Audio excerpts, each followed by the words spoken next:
Chapter 12, Lesson 6, Percents, Ratios, Decimals, and Fractions.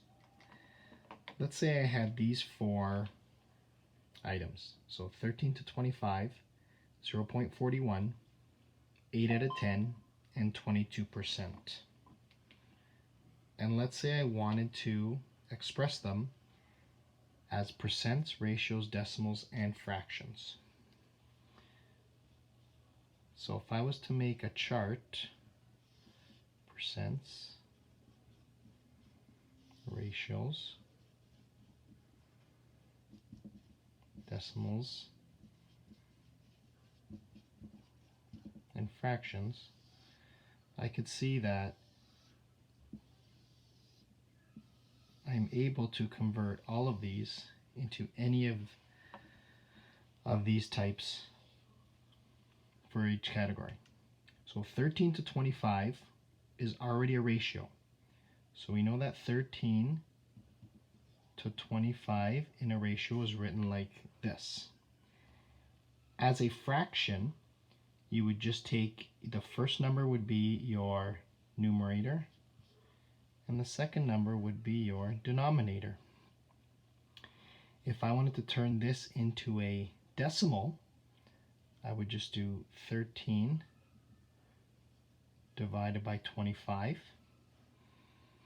and you will notice that you will get 0.52. And if you know your decimal is 0.52, to go from a decimal to a percent, you take your decimal and you times it by 100, and you will get 52%. If I take 0.41, 0.41 is already a decimal. I already know that 0.41. I can take 0.41, times it by 100, and I will get 41%. As a fraction, because the 1 is in my hundredths column, my fraction would be 41 over 100, and my ratio would be 41 to 100. If I took 8 out of 10, 8 out of 10 is a fraction. So 8 out of 10. 8 out of 10 as a ratio would be 8 to 10. As a decimal, I could say 8 divided by 10, which would equal 0.8 or 0.80. And as a percent, I would take my 0.8, times it by 100, and I would end up with 80%. My last number is already a percent, so 22% into a decimal would be 0.22. As a fraction, it would be 22 over 100, because my 2 ends in my hundredths column, so it would be out of 100. And as a ratio, it would be 22 to 100. If I wanted to compare these numbers and order them, so let's say I want to say order these from greatest to least. 13 to 25, 0.41, 8 out of 10, 22%. The easiest way to do it would be to convert them into either a percent or decimals. The harder way would be using ratios and fraction. And the reason is because in a fraction, if you notice, all of our denominators are different. So we would have to get like denominators and then compare our fractions. Same with ratios. Our second number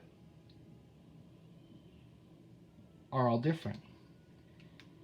And in order to compare them, we would have to make our second numbers all the same and then compare. But when you have a decimal or a percent, your numbers are already in decimal form. So 0.52, 0.41, 0.8, which we know is 0.80, and 0.22. Those are easy to compare. And in percent, 52%, 41%, 80%, 22%, those are also easy to compare because you don't have to convert anything. Everything is already done for you, and this would be your final step. So if I wanted to compare these four numbers and say which one is the greatest, I can look at my percent, so 52, 41, 80, and 22, which we all know 80 would be the highest. So 8 out of 10 would be first. Second would come, I have 52, 41, and 22 left, so it would be 52%, which would be 13 to 25. Next would be 41%, which would be 0.41. And lastly would be 22%. If you looked at the decimal numbers, you would notice it's the same. So 8 out of 10 is equal to 0.8, which is our largest number. 13 to 25 is equal to 0.52, which is our second largest. 0.41 is already given for you, which is our third largest. And 22% is 0.22, which would be our smallest number. I hope this has helped you in looking at percents, ratios, decimals, fractions, and being able to convert into any one of the four with whatever number you start with. So if you start with a percent, you should be able to convert that to ratios, decimals, fractions. If you start with a ratio, percents, decimals, fractions. If you start with a decimal, percents, ratios, and fractions. And if you start with a fraction, percents, ratios, and decimals. Thank you for watching and listening.